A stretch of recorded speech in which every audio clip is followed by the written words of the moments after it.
అని వాళ్ళు వీళ్ళు ఎన్నెన్ని అన్న పసి పిల్లవాడు నవ్వాడు.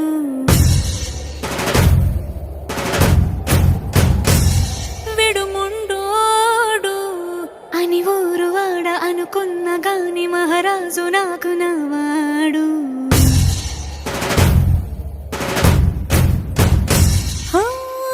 మాట పెడుసైనా మనసులో వెన్న రాయిలా ఉన్నవాడిలోన దేవుడెవరికి తెలుసును నాకన్నా. సూసేకి అగ్గిరవ్వ మాదిరే ఉంటా